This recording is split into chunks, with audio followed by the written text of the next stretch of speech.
আসসালামু আলাইকুম everyone, welcome back to my channel. আশা করি সকলে ভালো আছেন।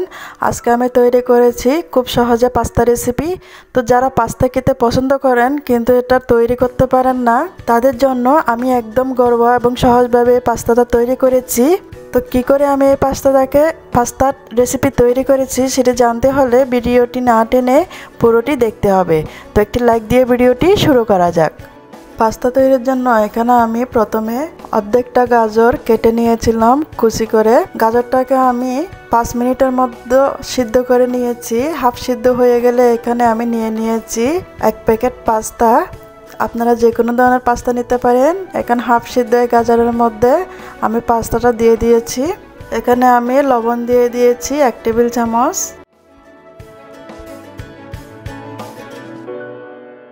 সয়াবিন তেল দিয়ে দিয়েছি 1 টেবিল চামচ। ভালো করে নেড়ে চেড়ে দিয়ে এটা আমি 5 থেকে 10 মিনিট সিদ্ধ করে নেব। এই পাস্তাটা সিদ্ধ হয়ে গেছে, এটা আমি এখন পানি ঝরিয়ে নেব। এখন আমি চুলায় কড়াই বসিয়ে দিয়েছি। এখানে আমি সয়াবিন তেল নিয়ে নেব হাফ কাপ পরিমাণ।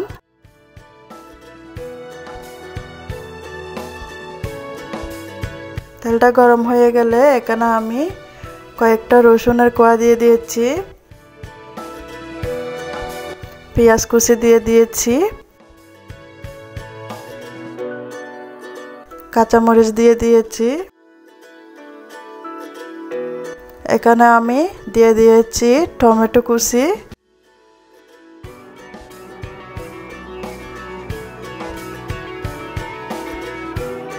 নেড়ে চেড়ে কিছুক্ষণ আমি এটাকে ভেজে নেব। এরপরে আমি এখানে হলুদের গুঁড়ো দিয়ে দিয়েছি হাফ টেবিল চামচ।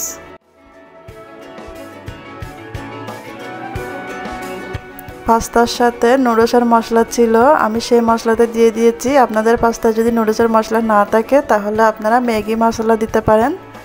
এখানে আমি সিদ্ধ করে রাখা মুরগির মাংস দিয়ে দিয়েছি।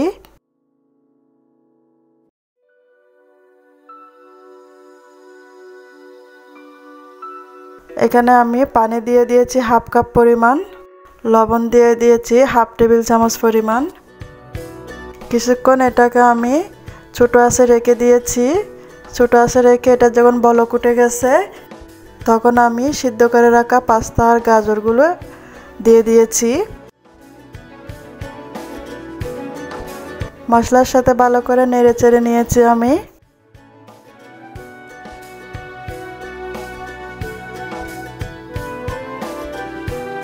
ছোটো আঁচে ঢাকা দিয়ে রেখে দেব 5 থেকে 10 মিনিট।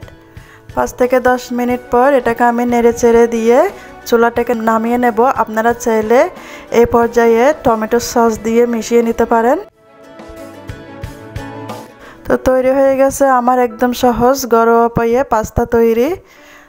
আজকের ভিডিওটি যদি ভালো লেগে থাকে লাইক কমেন্ট শেয়ার করতে ভুলবেন না। আমার চ্যানেলটা সাবস্ক্রাইব করে আমার পাশে থাকার জন্য অনুরোধ রইল। নতুন ভিডিও পাওয়ার জন্য পাশে থাকা বেল আইকনটি বাজিয়ে দিয়ে যাবেন। এতক্ষণ আমার সাথে থাকার জন্য আপনাদের সবাইকে ধন্যবাদ। আল্লাহ হাফেজ।